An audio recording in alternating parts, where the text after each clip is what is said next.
noite a todos. Sempre uma alegria falar aqui no Cefa, essa casa tão querida que nos acolhe nos momentos de aflição. Eu vou botar aqui esse tablet aqui para não ficar lendo de costas para você. Vamos ver se para vocês. Deixa eu botar aqui. Vai cair, não? Vai cair, né? Coloca aqui embaixo, a gente quer assim. Isso.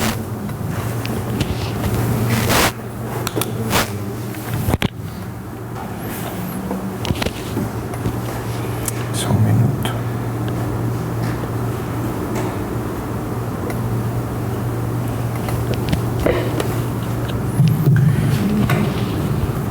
Essa palestra que nós vamos falar agora, que nós vamos fazer hoje, ela fizemos em Atlanta ontem, aliás, anteontem, no domingo, e vou tentar encurtá-la um pouquinho porque ela foi um pouco maior e nós temos um tempo mais restrito. E vamos falar sobre este amor imenso, esse amor imbatível, que vence a tudo. Que amor é esse? Porque nós falamos de amor, conversamos sobre amor, encaramos o amor através de uma ótica extremamente limitada, extremamente restrita. Quando falamos do amor imbatível, que vence a tudo, que conquista tudo, que a tudo renuncia, que a tudo espera, que corajosamente levanta as almas, esquecendo-se de si mesma, de si mesmo, para soerguer aqueles que se encontram em situação ainda inferior, deplorável, tristes. Esse é um amor que nós talvez não consigamos entender ainda na sua plenitude. Porque, deixa eu ver se eu mudo aqui. Nesse processo evolutivo, no processo de crescimento do ser humano, nós temos diversas fases. E o Espírito Lázaro, no Evangelho segundo o Espiritismo, quando nos traz a respeito da lei do amor, ele nos traz a seguinte afirmativa: que em sua origem o homem só tem instintos. Quando mais avançado e corrompido, ele só tem sensações. Quando instruído e depurado, tem sentimentos. E o ponto delicado do sentimento é o amor. Não o amor no sentido vulgar do termo, mas esse sol interior que condensa e reúne em seu ardente foco todas as aspirações e todas as revelações sobre-humanas. A lei de amor substitui a personalidade, a persona, o meu interesse pessoal. Pela fusão dos seres, extingue as misérias sociais. Ditoso aquele que, ultrapassando a sua humanidade, ama com amplo amor os seus irmãos em sofrimento. Ditoso aquele que ama, pois não conhece a miséria da alma, nem a do corpo.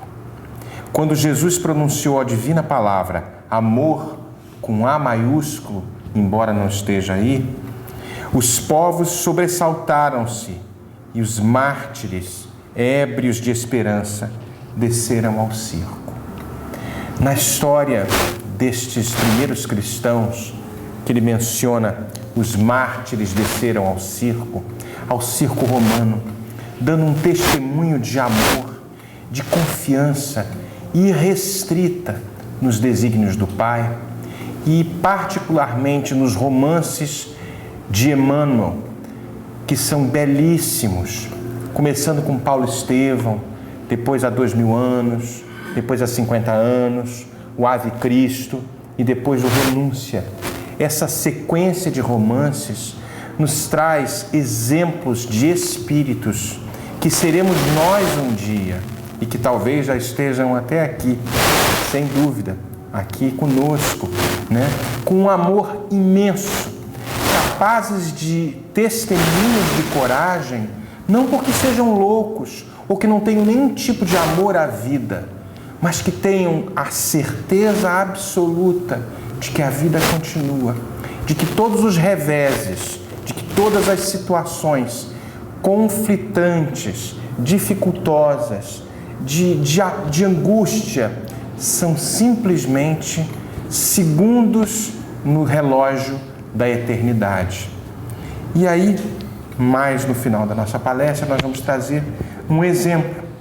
Mas mesmo aqueles que aparentemente não amam, estão muito longe deste amor imenso, porque o Espírito Lázaro nos traz que em sua origem o homem só tem instintos.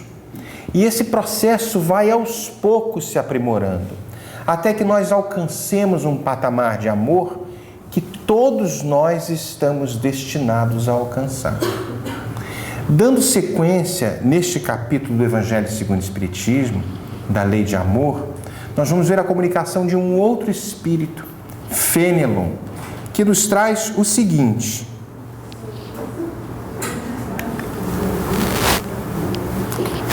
o amor é de essência divina.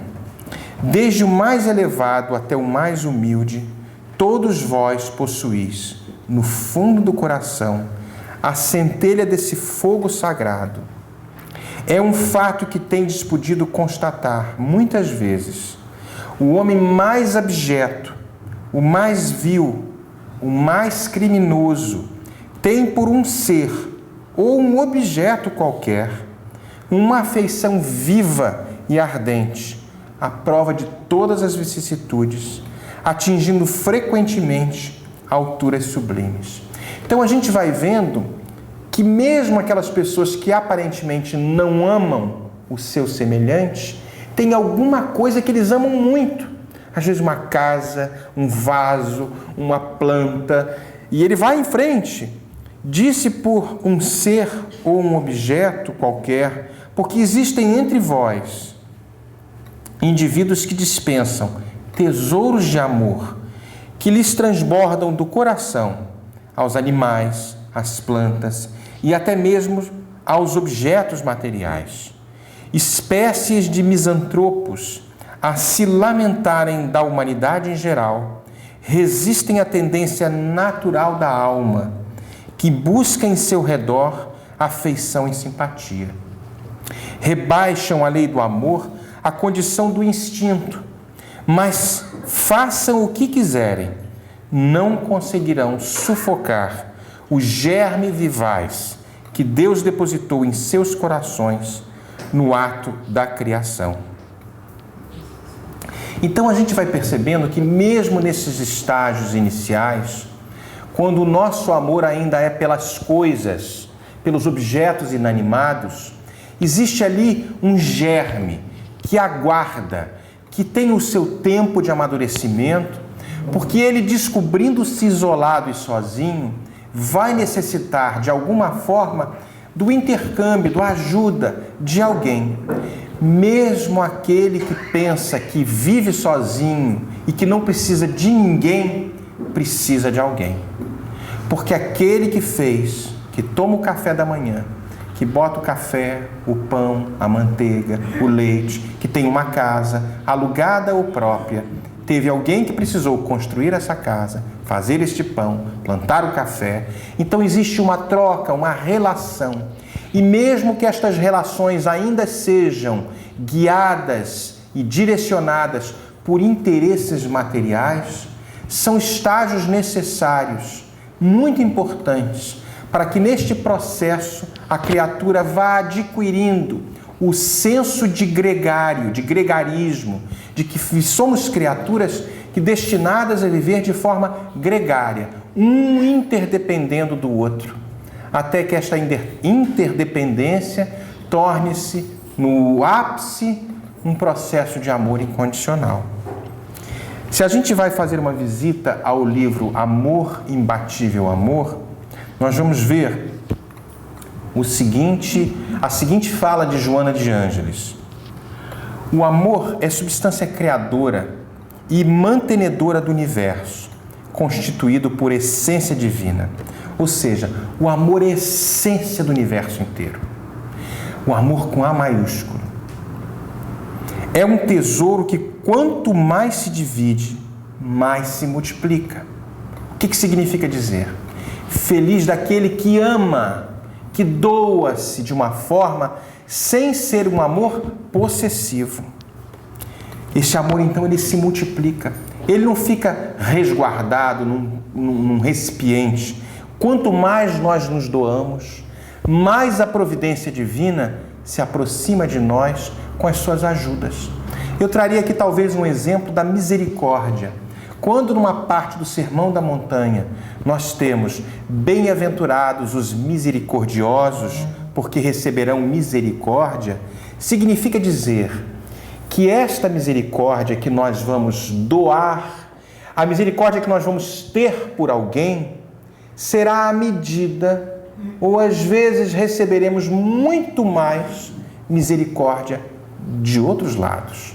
Porque a providência divina conspira a favor de todas as criaturas. Quanto mais nós doamos, somos misericordiosos, mais recebemos essa misericórdia. Nós conversamos uma vez aqui, é como se fosse um grande oceano, todo o universo.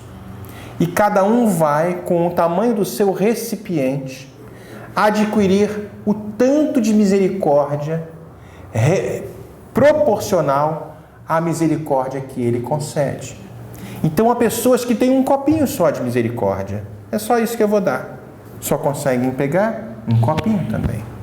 Há pessoas que têm grandes reservatórios de misericórdia. Conseguem abarcar uma misericórdia imensa, em tamanhos de reservatórios imensos. Então, essa lei é proporcional. Eu diria que não é nem proporcional, porque, na verdade, Deus dá muito mais do que nós, quando damos, recebemos muito mais em troca e nem nos damos conta. Esse é o amor. O amor que se doa acaba recebendo de uma forma imensa. Então, onde eu parei? Mais se agiganta, na razão que mais se doa, fixa-se com mais poder, quanto mais se irradia. Nunca perece, porque não se entibia, nem se enfraquece, desde que sua força reside no ato mesmo de doar-se, de tornar-se vida. Seguindo ainda,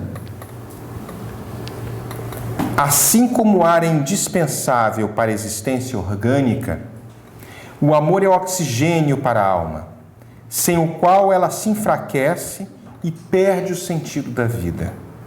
É imbatível porque sempre triunfa sobre todas as vicissitudes e ciladas. Mesmo quando nós pensamos, não vou amar mais não vou fazer mais bondade não, porque eu só recebo pancada de volta. Siga timorato no rumo que está traçado para cada um de nós. Fazer o bem. Não importa se neste momento ou mais à frente as pessoas que nós fizemos o bem não reconhecem isso e nos tratam com indiferença. Ou nós vamos receber talvez exatamente o contrário. O importante é estar alinhado com uma proposta que já está inserida dentro de cada um de nós. Essa proposta foi colocada aí no ato da nossa criação. Do menor átomo até o arcanjo mais bonito, existem estes conteúdos no átomo em forma latente, aguardando este processo de evolução para que possa um dia eclodir como um arcanjo, como um anjo que vai doar-se sem esperar receber de maneira alguma de alguém. É um ato, é um processo e é um movimento natural de todas as criaturas do universo. É algo natural. Cabe a nós apressarmos esta marcha e experimentarmos os benefícios que vêm ou postergarmos este momento de felicidade e nos colocarmos ainda numa postura que vivemos num mundo de escassez. Quero tudo para mim. Vivemos num mundo de abundância. Quando eu falo abundância, gente, Não é a abundância de ganhar muito dinheiro. A abundância nesse estado de plenitude interna. Esse estado de plenitude que se alinha com algo que vai muito além deste século, das possibilidades tecnológicas que nós temos, das situações que nós possuímos, de toda a bonança e abastança que a gente possa imaginar nos homens mais ricos do planeta. É um estado de plenitude que vai nos calar o espírito conflituoso e vai nos fazer meditar nas possibilidades do próximo passo, de um passo de libertação. Pouco a pouco, nós estamos nos libertando. Por isso a importância, talvez, do estudo. Porque no estudo da doutrina espírita, nós vamos na identificação das diversas situações que se apresentam não só no Evangelho, mas como também nas obras complementares, diversos casos, e em muitos deles se assemelhando a situações que vivemos ou que conhecemos, e percebendo de que tudo existe uma solução. Pode ser que demore, às vezes, uma vida inteira, mas o que é uma vida diante da eternidade? Lógico que, filosoficamente falando, fica fácil quando a gente não tem realmente a vivência do problema da pessoa, mas é importante, uma vez cientes disso, perseverar numa postura de fé, de construção de fé, de crença de que existe um plano infinitamente bem feito e magistralmente orquestrado para que tudo saia a contento. Tudo vai dar certo, gente. Tenho certeza. E vou seguindo mais nesse livro, porque a gente tem alguns comentários. Quando o real, estruturado e maduro, que espera, o amor que espera, estimula, renova, não se satura, é sempre novo e ideal, harmônico, sem altibaixos emocionais. Não tem aquela oscilação, porque eu me lembro que a gente quer viver quando a gente se apaixona. Eu quero ter um monte de borboleta na minha barriga. Eu preciso de uma emoção nova, alguém que me mexa, que me sacuda pela... E estas coisas duram tão pouco tempo, porque depois ela começa a ficar igual, ele começa a ficar igual, tudo se asserena, a situação volta mais ou menos ao normal, as contas vão chegar do mesmo jeito, não dá para mandar para a conta do ex-marido, da ex-mulher, porque elas vêm para a gente. Então, todas as situações e as circunstâncias do dia a dia da nossa vida fazem parte de uma proposta educativa, de resignação, de serenidade, de obediência. Existe um contexto social que estamos vivendo, mas ninguém nasceu no lugar errado, ninguém tem uma família errada, ninguém tem um tipo de vida errado. Nós temos a vida que a gente pediu, nós temos o companheiro que a gente pediu, certo ou errado, a gente escolheu aquele ou aquela. Então, pensasse melhor antes de escolher. Por isso que eu falo, vamos pensar muito bem nisso. Vamos conhecer o produto. Olhem, vejam, direitinho. Quando eu falo conhecer o produto, por favor, faça uma interpretação correta disso. Namorem, entendeu? Conheçam-se bem. Tudo isso faz parte de um processo de aprendizado. Nas nossas impetuosidades, nas nossas intemperanças, nos nossos impulsos, nós escolhemos as coisas mais equivocadas do mundo. Desde relacionamentos, que a gente vai abordando por um foco puramente visual, do que por um foco que vai da alma, talvez, um carinho, uma emoção. A mulher mais bonita e o homem mais boa pinta, charmoso, fica velho e enrugado. Alguns até engordam.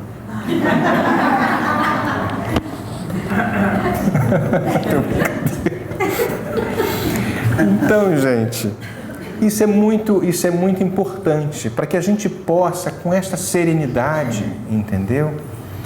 Aproveitar essa temporada educativa que a gente tem. A reencarnação é algo inimaginável, porque é a maior prova de amor de Deus, que nos concede 1, 2, 3, 4, N provas, N situações para que a gente possa se ajustar. E a gente não se dá conta disso e tira isso e bota assim, a próxima eu resolvo, a próxima eu fico resolvendo essas questões todas. E nós nos esquecemos de que essa encarnação é a melhor para se resolver uma situação difícil que possa ter se apresentado. Porque na outra, talvez, as condições não sejam tão favoráveis, e mesmo que elas sejam muito difíceis.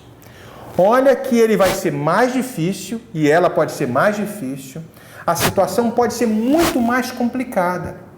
Muito mais, porque talvez não existam as mesmas circunstâncias necessárias para que possa realmente todo esse contexto educativo se apresentar. E às vezes o espírito perde a oportunidade, fica no mundo espiritual com um complexo de culpa muito grande, com uma consciência culposa, porque meteu os pés pela vida. E como as situações e as circunstâncias não se ajustaram, ele permanece no mundo espiritual, prolongando uma sensação, às vezes, de angústia em algumas situações. Não quero generalizar. Então, e a sensação de angústia e de culpa do lado de lá é 100 vezes maior do que do lado de cá. Os nossos sentidos, as nossas emoções são amplificadas N vezes. Então, por mais difícil, vamos amar. Amar, que eu estou falando, uma escala um pouco maior. A gente não consegue amar como Jesus, é verdade. Mas a gente já pode amar como gente. A gente já pode perdoar um pouquinho mais.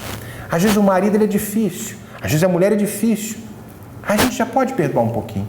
Em vez da gente ter a última palavra e a gente ganhar, a gente às vezes deixa ela ganhar. A gente às vezes deixa ele ganhar. E vai percebendo que nessa atitude de ceder um pouquinho, a gente ganha muito mais do que perde. Muito mais. Eu me lembro do pai de Andréia que falava nos relacionamentos. Ele falava em inglês, que era americano. Eu escolho as minhas batalhas. Não quero ganhar todas, não. Tem aquelas pessoas, eu vou ganhar todas. Aí fica um relacionamento insuportável. Porque o outro também, a lei de afinidade atrai exatamente igual, vai pegar 2 bicudos, e 2 bicudos não se beijam. E a gente segue em frente. Então, o amor atravessa diferentes fases. O infantil, segundo Joana de Ângeles, o infantil, que tem caráter possessivo, quero para mim, o amor é meu, essa mulher é minha, ninguém acha que eu vi primeiro, olha a música. O juvenil, que se expressa pela insegurança. O maduro, pacificador, que se entrega sem reservas e faz-se planificador. Aí a gente vai conseguindo identificar qual é o estágio que a gente está. Qual é o estágio que cada um de nós está aí? Dá para fazer uma análise aí direitinho. Um muito ciumento, um muito possessivo, aquele que, entendeu? É minha, ele é meu. E aí a gente vai começando a identificar qual é o estágio que a gente quer estar. Vai depender de cada um de vocês quão mais rápido vão querer ser felizes. Vamos querer ser felizes. Eu vou seguir os slides porque eu quero passar um videozinho bem bonitinho para vocês. A conquista do amor é resultado de processos emocionais amadurecidos, vivenciados pela conquista do si, do self, do eu profundo. Inicialmente, dá-se a paulatina conscientização da própria humanidade em latência, quando lampejam os sentimentos de solidariedade, de interdependência no grupo social, de afetividade desinteressada, de participação no processo de crescimento da sociedade. Aí a gente conversou no começo da nossa fala, a interdependência. Nenhum de nós consegue viver sozinho. nós precisamos uns dos outros. Então, esta conquista deste amor maior é paulatino e ele é resultado de um processo de amadurecimento emocional que vai nos garantir um estágio, um estado de plenitude que vai nos salvaguardar de possíveis investidas do mundo inferior que ainda se encontra numa posição ainda contrária a esta proposta de libertação. E a gente sabe que abrindo a guarda mental, como existe a lei da afinidade, da sintonia, nos pensamentos, dependendo da postura como nós vamos nos encontrar, amando, nós vamos atrair para a gente entidades que se encontram da mesma forma. Às vezes essas entidades, por estarem ainda numa situação ainda de muita dor, encontram esta sintonia conosco. O ciúmes, que era desse tamaninho, vira uma coisa insuportável. A angústia de querer aquela pessoa para a gente, aquilo fica potencializado de uma forma terrível. Tem tantas situações, aí a gente vai identificando às vezes, se a gente tem um pouco de vigilância, a gente corrige a rota rapidamente para que a gente não caia numa cilada que nós mesmos deflagramos. E muitas vezes a gente fala que o obsessor, tudo bem que tem um obsessor, mas quem deu o primeiro passo, quem abriu a primeira porta, somos nós. Abriu a porta, gente, se manteve aquele tipo de pensamento, escancarou a casa, vai entrar boi e boiada. É uma coisa de louco. Aí Joana nos traz a proposta do amor-terapia. Cada conquista que vai sendo adquirida enseja maior perspectiva de possível desenvolvimento, enquanto as necessidades da evolução desenham mais amplos espaços de movimentação emocional. O que significa? Esse processo, ele é paulatino. Ninguém vai se transformar numa Madre Teresa, numa condição de amor incondicional, numa encarnação só. Muito difícil. Se tiver, eu tiro o chapéu. Então, à medida que a gente vai dando aquelas conquistas, na identificação de como nós somos, e a gente sabe quem a gente é. Ninguém conhece a gente profundamente. Eu não conheço vocês profundamente. A gente conhece aqui do centro. Todo mundo é lindo, maravilhoso, amém, que assim seja. Chico Xavier, fantástico, Jesus para lá, Jesus para cá. Mas eu não conheço a vida de vocês e vocês não conhecem a minha vida. Vocês não conhecem as dificuldades que eu tenho e eu não conheço as dificuldades que vocês têm. Porque nos diversos dias, nos vários dias, existem 1000 situações que aparecem num telefonema, numa situação de trabalho, num conflito com o chefe, num conflito com uma comissão que não entrou, que não ganhou, ou uma dificuldade financeira imensa, que a gente é colocado à prova. E eu muitas vezes me pego, errei de novo, falhei de novo. Aí a gente faz o quê? Na próxima eu vou tentar melhorar. Na próxima eu vou tentar responder de uma forma mais suave. Na próxima eu vou conseguir, de repente, vou conseguir agir, não reagir.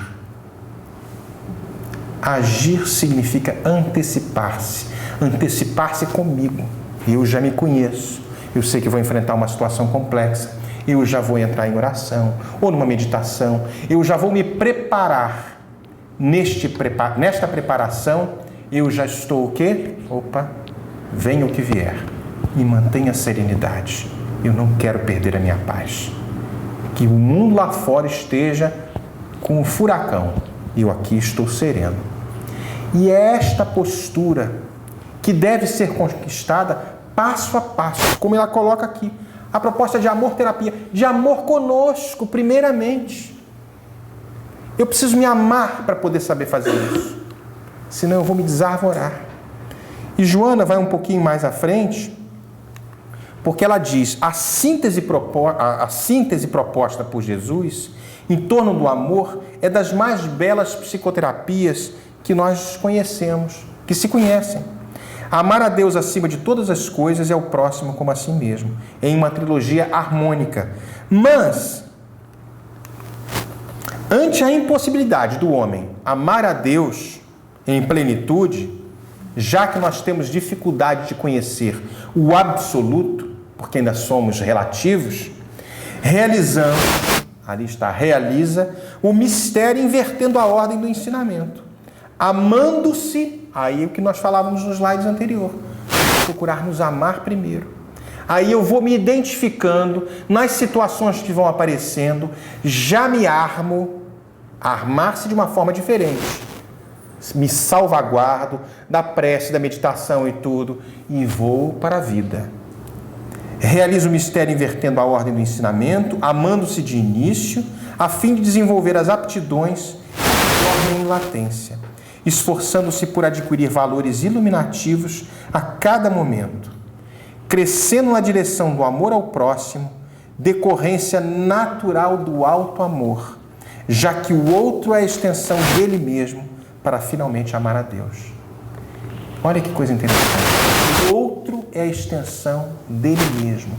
Nesse processo de amar a nós mesmos, amarmos-nos e amar ao outro, que é a nossa extensão, é como se fosse um grande organismo. Embora cada um de nós tenha a sua individualidade, eu não consigo alcançar esta proposta de plenitude sem esta extensão. Eu vou amar ao próximo. Mas eu só consigo amar ao próximo se eu consigo amar a mim primeiro. Porque senão não tem nem o que dar. É como se fosse um pote de água que vai se enchendo. Se eu não tenho água para doar, eu não posso doar a água. Eu preciso me encher primeiro. Logicamente que ninguém vai ser um santo para começar a amar. Mas na identificação das pequenas coisinhas. Nos slides anteriores, a conquista paulatina. Aí nesta conquista a gente vai começando a pegar gosto pelo negócio. Opa, deu certo. Pega gosto e fala, nossa, que bom. E o outro ali respondeu de uma forma interessante. Às vezes, nesse processo de amor, de conquista, de perdão, de misericórdia, determinadas situações que pareciam sem a menor solução. A solução vem quando vocês nem imaginam. Eu já vi isso. E fala assim, meu Deus, parece um milagre. A providência divina conspirando para os seus tutelados que estão aqui. Chico Xavier, uma frase que a Andréia nos trouxe na palestra lá em Atlanta, que eu achei bela e comentamos aqui no grupo de estudos anterior. Uma vez Chico Xavier foi perguntado assim, Chico, o céu está cheio de anjo? Não está não, meu filho, está vazio. Porque eles estão lá nos locais muito ruins, tentando ajudar aqueles que ainda não conseguiram encontrar-se, nos umbrais da vida. O que significa isso? Que o amor vai em busca. O amor não fica acrisolado num local tranquilinho, numa harpa. Ele vai atrás. Ele quer trazer porque ele sabe que o outro é a extensão dele mesmo. A extensão no sentido de que, na lei de caridade, de justiça, de amor e caridade, esse amor em ação, estendendo a mão, buscando o outro, ele encontra a própria felicidade em agir desta forma.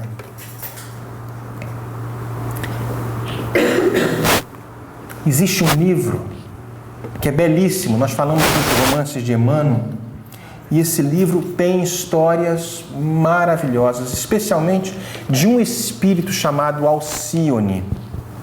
Alcione já tinha alcançado patamares de evolução imensos, já não precisava nem mais estar aqui na Terra. Ela estava já num ambiente, numa outra estrela, chamada Sirius, num outro planeta, onde a vida era uma maravilha. Espíritos felizes. E engraçado que uma vez, estávamos num grupo de estudos aqui, um amigo nosso chegou e falou assim, quando chegar numa posição de espírito bom e me fizerem o convite para eu ir para outro lugar, muito melhor, eu não volto não, vou ficar lá. Nem isso, eu falei. Não foi não. Eu não volto não, eu não vou voltar. Eu quero ficar nesse local bonzinho. Aí, o que acontece? Eu vou trazer aqui uma passagem deste espírito. Porque havia esse espírito, Alcione, ela tinha um grande amor. Esse amor não conseguiu evoluir com a mesma intensidade e velocidade que ela. Este amor ficou aqui, nas encarnações, errando, falindo várias vezes, e ela pegou um caminho reto e foi lá para cima, em atitudes de renúncia, de amor, de bondade, impressionante. Mas ela não esquece, porque o amor não esquece aqueles que ficaram para trás. A proposta do céu e inferno, da forma como nós concebíamos, não cabe numa proposta de bondade e misericórdia infinita. Aquele que ama vai atrás daquele que ficou para trás. Se fosse ao contrário, Jesus não estaria coordenando todos os trabalhos da terra. O mestre dos mestres está ainda, mesmo em todos nós, os estrupiados, os réprobos, os desconjuntados. E ele engendra 1000 artifícios, convocando os seus prepostos para que possa realmente aglomerar e trazer e soerguer a todos nós que ainda estamos em situação de segundo, terceiro, quarto escalão na escala da felicidade. E esse espírito Alcione identifica o seu amado que estava preparando-se para reencarnar. Pólux era o nome dele naquela atual encarnação. Ele estava desencarnado. E junto com Pólux haviam outros espíritos que estavam ali com medo de reencarnar, com medo de falir de novo, porque faliram N vezes, várias vezes. E eles com medo, meu Deus, como é que a gente vai fazer isso? Será? A gente já faliu tantas vezes. Aí um outro levantava o ônibus, não, mas dessa vez vai dar certo, e vamos lá. E do lado, acompanhando esta assembleia, aquele espírito Alcione estava ali, e eles não percebiam, porque a vibração dela era muito mais elevada, e mesmo no mundo espiritual existe a diferença de vibração. Espíritos que não se veem, o mais baixo não consegue ver o mais alto. Foi preciso que ela abaixasse a vibração dela, num esforço muito grande, e ele se desse conta da sua presença. E aí ele vai e fala, Alcione. E ela vai, se emociona, eles se abraçam, e a história vai trazendo aí pedaços maravilhosos. Mas o mais interessante é que ela... Eu quero trazer um pedaço aqui que é emocionante. Quando ele, naquele momento, preparando-se para reencarnar, já sofrendo um momento de o sono, já um pouco já de torpor, a espiritualidade já começava ali a se acercar, e ele cai em sono, e ele com medo, não, eu não posso me separar de você, venha comigo. E ela fala, vamos ver. Tem que ler o livro. É uma novela da Globo de 10. 1000 vezes melhor. Aí ela pega ele no colo. Meu amor, lembra disso, pega no colo mais tarde. Ela pega ele no colo, já adormecido, e fala o seguinte: foi aí que os mensageiros do Cristo se aproximaram da comovida jovem Alcione, que lhes entregou o bem-amado com profundo desvelo, falando-lhes brandamente. Olha só o que um espírito do porte de Alcione pega, aquele espírito que era extremamente complicado. Vocês imaginem o marido de vocês, que é o complicadíssimo, fez sofrer de reto. Irmãos, não esqueçais de que vos confio um tesouro. Em seguida, ela vai e entrega para os benfeitores para que eles pudessem iniciar o processo reencarnatório. Em seguida, tomou a sua roupagem de luz e afastou-se da paisagem nevoenta, dando a impressão de uma estrela solitária que regressava ao paraíso. Mas vai mais. Quando ela chega no seu outro planeta, que o espírito viaja com a velocidade do pensamento, encontrando-se lá, pede para o seu mentor, que era uma angelical já, Antênio.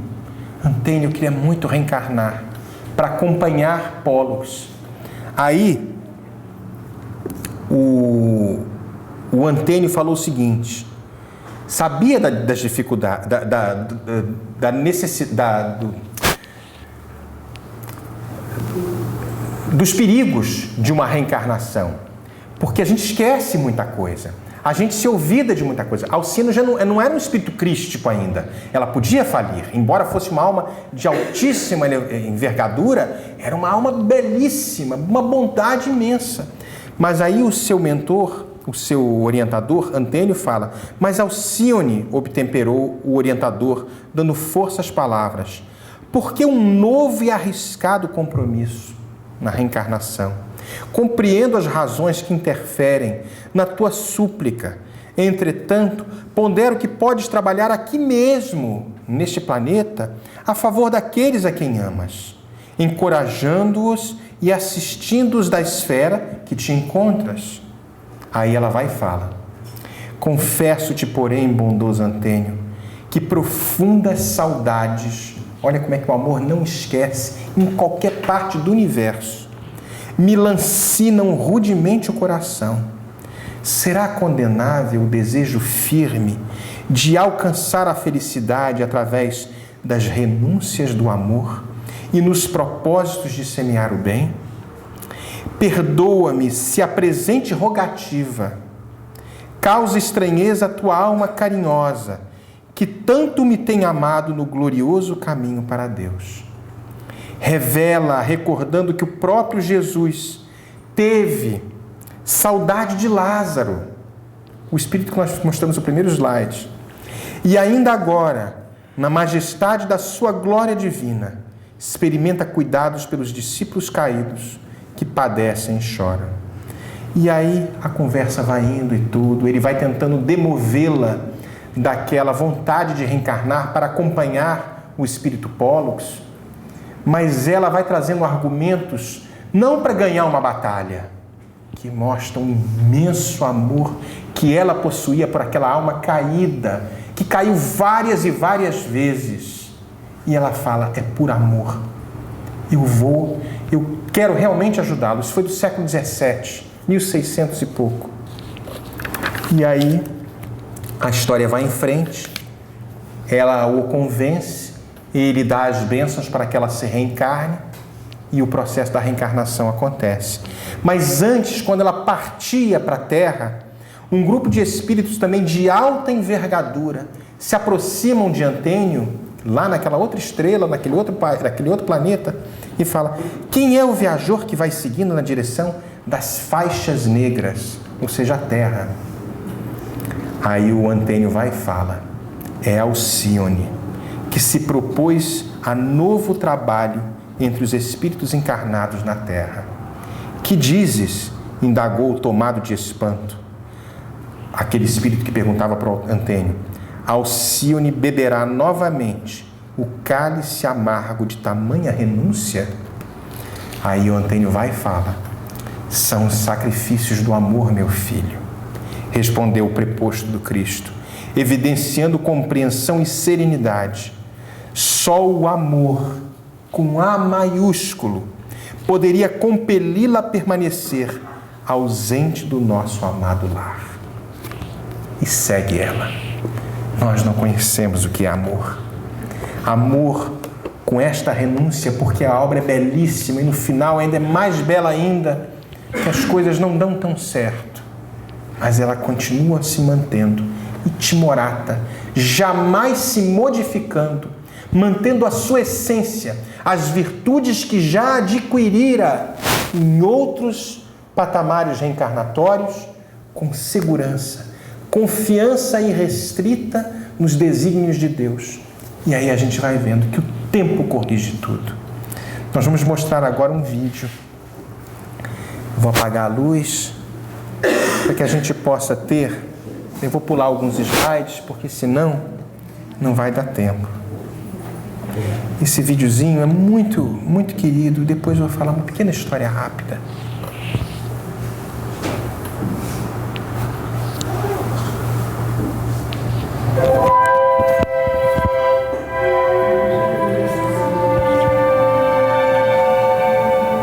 Conhece?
You don't want that? I'll take it then. Hey. Look, this is for you. I know we can accept it. Would you please? There's no reason for you to buy the cake for us. Well, when I was 7, my mother wanted to buy me a cake. But at the counter, we didn't have enough. Can we get something else? It's my birthday today. Can I choose my own cake, please? I'm sorry. Then, there's this man. I've never met him before.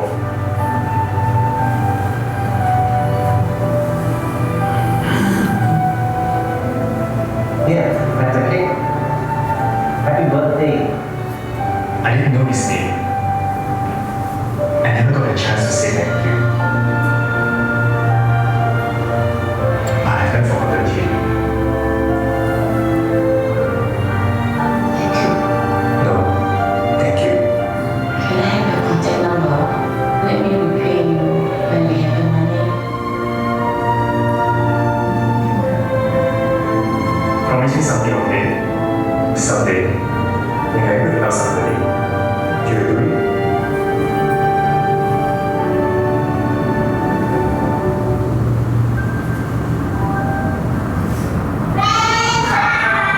I chose this cake for your birthday. Wow, this is my favorite. Thank you. Let's go and put some candles. Oh. Yeah, you shouldn't have spent the money. Actually, I can't pay for it. Give me this note. Please write down your address. I'll bring the money back to you later.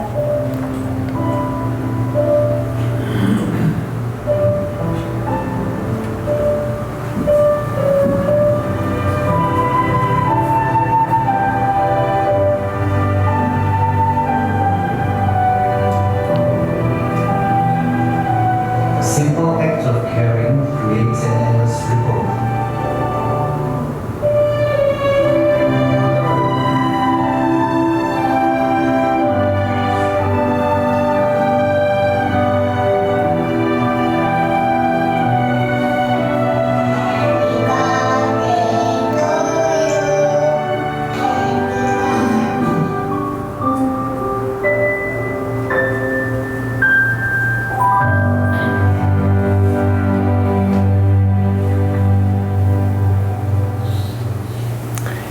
Eu contei essa história lá em Atlanta. Não sabia se contava, se não contava. Eu vou repetir aqui para vocês. E acho que é conveniente, né? Tô passando mal aqui.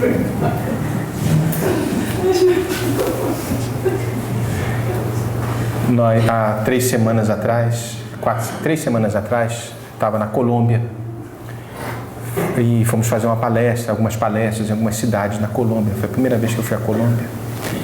E aí foram várias cidades, Bogotá, Neiva, Santa Marta, algumas cidades, e terminávamos em Cartagena. E chegando em Cartagena, saímos do aeroporto. Acontece, chegamos em Cartagena, saímos do aeroporto e fomos direto para uma instituição. Essa instituição cuidava de crianças, se chamava Remanso de Amor. E eram quase 200 crianças, um trabalho belíssimo de amor, de doação, de carinho, algo impressionante. E terminada ali a visita, porque depois dali nós tínhamos as outras tarefas para serem feitas, o presidente da instituição nos convidou para fazer uma prece. Vamos fazer uma prece. E estava eu, estava o outro palestrante, que é do Rio de Janeiro, que veio também. Foram algumas pessoas que se encontraram ali. E ele fez a prece. Terminada a prece, ele chegou para mim e falou assim: tem o espírito tal que está te acompanhando. Aí eu achei, interessante. Era alguém que alguém já tinha falado antes, um espírito, né? Um espírito amigo. Mas esse espírito trouxe uma outra pessoa que muito ligada a você, a sua família. É um americano. Encarnou há alguns meses como americano. Olha que ele não sabia nada da minha vida. E você sabe quem é? E naquele primeiro momento eu confesso a vocês que eu não me dei conta quem era. Aí o outro senhor, o outro rapaz que estava do lado, chega para ele, é o pai de sua esposa. Aí vai, descreve, coloca algumas coisinhas. E eu falei assim, oh meu Deus, que coisa interessante. Aí ele vai e fala, ele foi trazido aqui para trabalhar com crianças no mundo espiritual. Ou do mundo espiritual, trabalhando com as crianças, não sei exatamente como era, para trabalhar com as crianças. E que estava profundamente sensibilizado pelo imenso amor que recebeu. E um pouco arrependido do tempo que perdeu na atual encarnação. E agradece muito essa oportunidade. Do imenso amor. Ele me sensibilizou um pouco, muito. Nos despedimos ali, descemos, fomos lá para baixo, despedindo todo mundo. E aí, naqueles preparativos de pegar as coisas, eu vou ali para o final, para a entrada da recepção. E aí eu tenho a impressão de ouvir. Eu falo impressão porque pode ser sugestão na minha cabeça. De alguém falando comigo. Nunca te esqueças que a vida continua. Nunca te esqueça disso. Ama incondicionalmente. Ama. Ele repetia 3 vezes a palavra. Ama, ama e ama.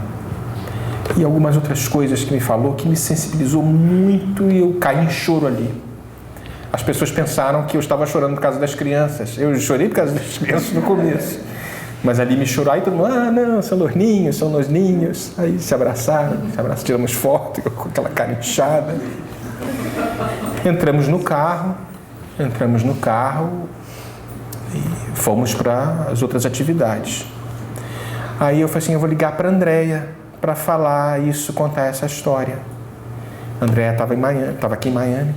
Eu liguei para ela, estávamos no carro, o senhor que ouviu o suposto senhor americano, o outro que falou que era o pai de Andréia e que estava falando aquilo tudo, e a moça que nos conduziu. Quando eu ligo para a Andréia, eu falo assim, oi meu amor, estou aqui em Cartagena, não sei o que lá. Aí eu falei assim, eu queria falar uma coisa para você. Ela não me deixou terminar. Palavra de honra. Ela falou assim, é meu pai, não é? Aí eu falei, como assim? Eu sonhei com ele ontem à noite. E ele me dava um abraço muito grande. Estava muito contente. E há algumas semanas atrás eu sonhei com ele que ele teria sido convidado para trabalhar com as crianças. Olha que um não ouviu o outro e o outro não ouviu o um. Aí aquilo me tocou muito. Aí eu me emocionei de novo e comentei com as duas pessoas, o médico que ouviu, o outro que confirmou e eu, cabeça dura, que querendo comprovação, é a terceira comprovação. Então, meus queridos, amem muito. Não percam tempo, nem esperem. Amem muito. Que o amor seja pequenino, mas amem. Que seja por uma flor, por um cão, por alguma coisa, mas amem. Não percam a oportunidade. Não percam. E o recado que eu recebi, eu passo para vocês. Amem, amem e amem. Até que o amor se converta. Para que vocês se convertam no próprio amor. Muita paz.